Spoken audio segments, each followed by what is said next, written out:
Well, folks, here's another video that I did not have on my bingo card for 2024, but you read that thumbnail correctly, crop dusting on world leaders. Yeah, we're going to say what you think we're going to say. And we're not here to cover this story today to make fun of Donald Trump or to make fun of the situation or to poke fun at anyone who suffers from irritable bowel syndrome or whatever the case may be with Trump.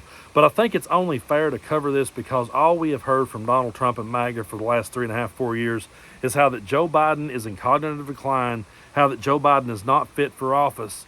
And one thing we've always learned about Donald Trump is that he is always projecting. Whatever he's saying, he's projecting himself onto everybody else. So I really believe that his cries that Joe Biden is not fit for office is because deep down in his heart of hearts, he realizes he's not. And so he has to he has to be on the offensive at all times and throwing shade at President Biden, no pun intended. But a lot of you are probably going, where has he done this? Is this really happening? Is this a real thing? No way, Brando. Well, you be the judge. Take a look at him speaking in Detroit and tell me, what was that sound? For the American dream and a dire crisis. So yeah, you be the judge of that. That was Exhibit A. How about Exhibit B? From commerce to labor to FEMA. From commerce to labor to FEMA. Now, this ain't the first time that this subject has come up. A while back, Adam Kinzinger talked about Donald Trump's body odor and what it's like to be around him. I ended up writing a song about it called Downwind of Donnie that you can find here on YouTube. But hearing Adam explain this, yeah, I don't think Trump's a guy I'd want to sit next to on a plane. Take a look. Let's just start with your post. The odor, the stench, the stink. How bad is it? What do you know about that? Yeah, I mean, it's not good. I mean, think about the best way to describe it. I've tried to take armpits, ketchup, like a butt, and kind of put it in a blender, and makeup, and put that all in a blender, and and you bottle that as a cologne. That's kind of that. But it's amazing. Like, I've been amazed that, everybody's just kind of learning about this. So the question to me becomes, is this a guy that we want to have on the world stage if he has this problem? And if he can't control himself, is this the kind of guy that we want being in control of our country? Do we want him to be sitting around world leaders doing this kind of thing? And I know some of you are saying, but wait a minute, Brando, has he really done that? Yeah, here's the receipts. I'll just show you, for example, when he was holding a meeting, when he was disgracing the office and also apparently defecating on himself. It appears, at least, let me be clear, this appears to be what's taking place. And there's some corroborating sources, like significant corroborating sources. Well, the late Dianne Feinstein was sitting next to him once, and he appears to not only let out gas, but he also seems to have also relieved himself as well. And you can see it in her face, how disgusted and kind of grossed out she is about what took place. Let's play it here. So today we're here in a bipartisan fashion to show leadership in an effort to end this senseless violence. It can be ended. Donald Trump's been doing this as well in front of world leaders. When the president of Turkey, Erdogan, visited the White House, it also appears that Donald Trump relieved himself, let out fecal matter as well, let out gas too, in front of Erdogan. You can see the same kind of movement that you saw with the late Senator Feinstein. It's the same response, just like grossed out, repulsed, and then they have to stand there in that just it's described as the filthiest, most disgusting stench you'll ever be around, is how many people describe it. But watch this interaction here. Let's play the clip.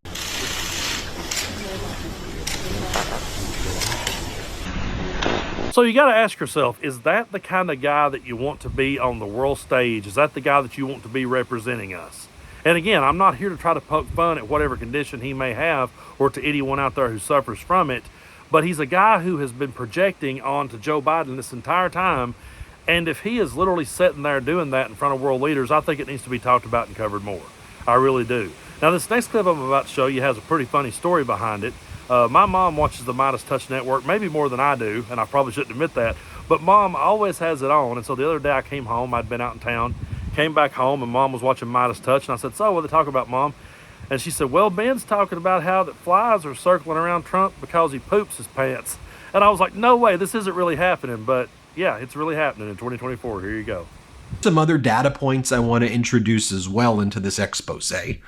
Flies that are traditionally attracted to feces, rotting, decaying meat, seem to be always attracted to Donald Trump.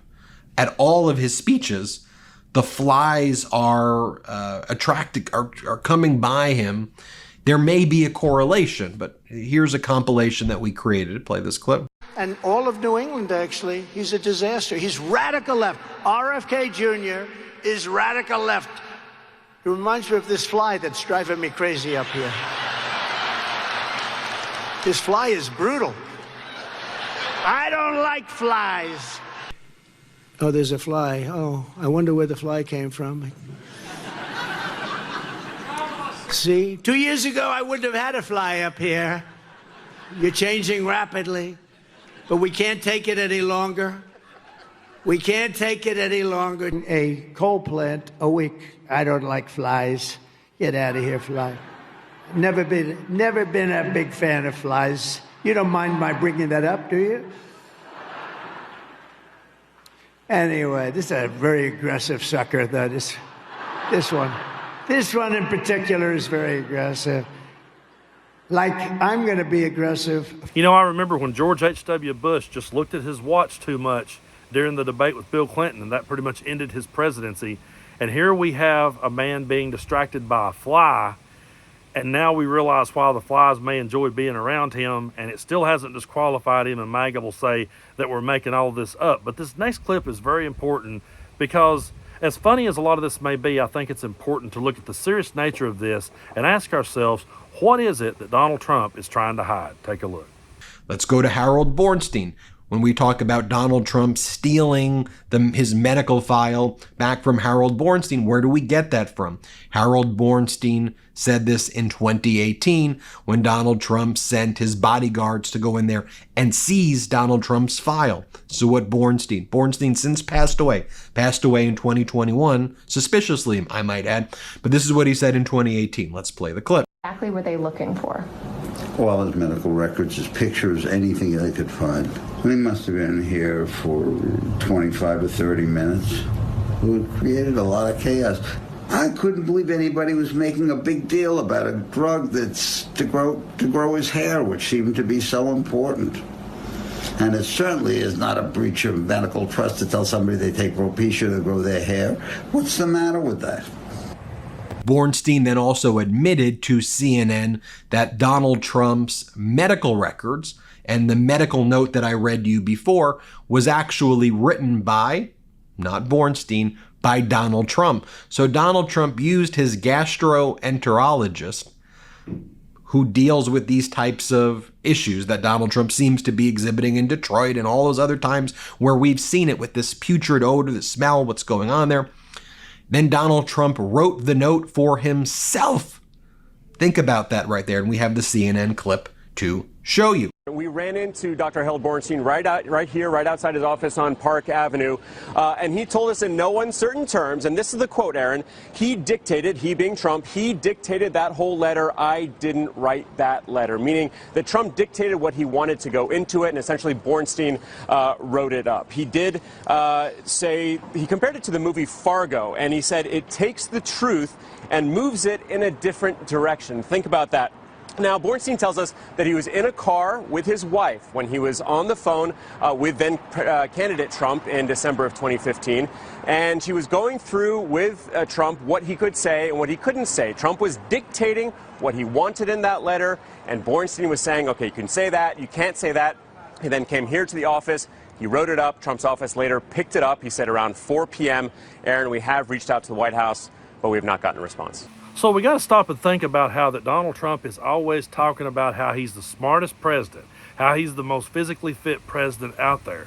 But yet he's trying to hide his medical records. He doesn't want us knowing who he is. And how many times have you heard someone in MAGA say that we deserve to know what's up with Joe Biden? And no matter how many times Joe Biden presents his medical records, it's never enough.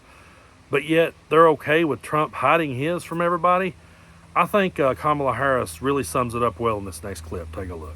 Released my medical records, as has, I believe, every candidate for president of the United States except Donald Trump in this election cycle.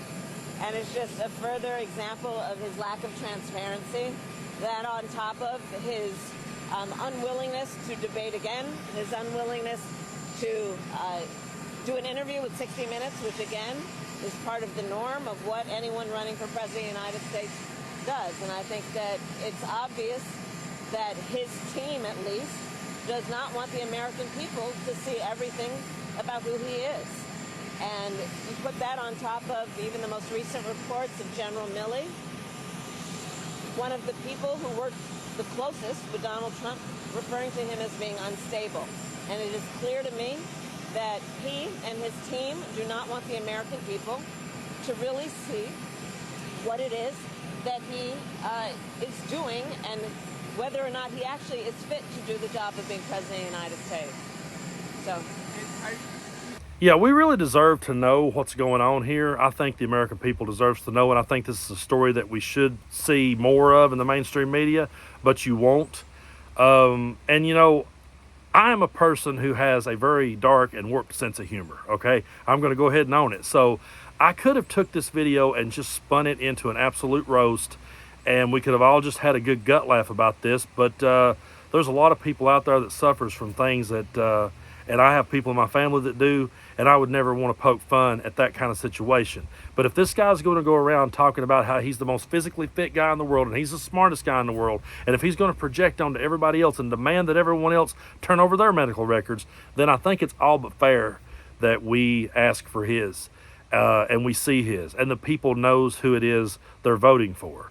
And, you know, I could just see it being real. I'm not saying that it is, but I can absolutely see it being real because this guy has no shame whatsoever. He has had no shame taking a shit on our Constitution. He's had no shame taking a shit on democracy and our institutions and on science. So I wouldn't be one bit surprised if he's sitting there shitting himself and making people endure it. It wouldn't shock me. Just when you think that this story can't get any more crazy, it can always get more crazy when it's Donald Trump. He is a guy who is just so, in my mind, unfit to lead. And you know what? Here's the kicker, folks. I want you to understand that if this was the only thing about Donald Trump, if he just had this problem and that was it, I wouldn't even bring it up. I'd be like, you know what? If he's doing a good job for this country, and if he has respect for institutions, if he has respect for our democracy, if he doesn't try to steal elections that he knew he lost, then you know what? If he has these kind of problems, then I'm not going to call him out. I'm not going to say a word about it because it wouldn't be worth talking about. But it is, considering the fact that he has continuously crucified Joe Biden for everything. And right-wing media and podcasters all around this globe have just made continuous content out of Joe Biden being unfit. But yet they'll turn a blind eye or they'll say we're just making this shit up. Well, there was, no pun intended, there was the receipts. You guys be the judge of it. And again, I thank you so much for supporting what it is that I do. If you haven't already, be sure to hit that subscribe button. Help us get to 500,000 subscribers. I believe we can get there. We hit 100,000 back in late March, and we've already tripled that. So I feel like we're on the road to doing that, and I appreciate you guys so much. But again, let's just keep moving forward, and let's keep calling it out. And I'll go ahead and end this video before I land in a bunch more puns that I can't resist, and because I don't want to turn it into a comedic skit. But I just can't feel sorry for the dude. I truly can't.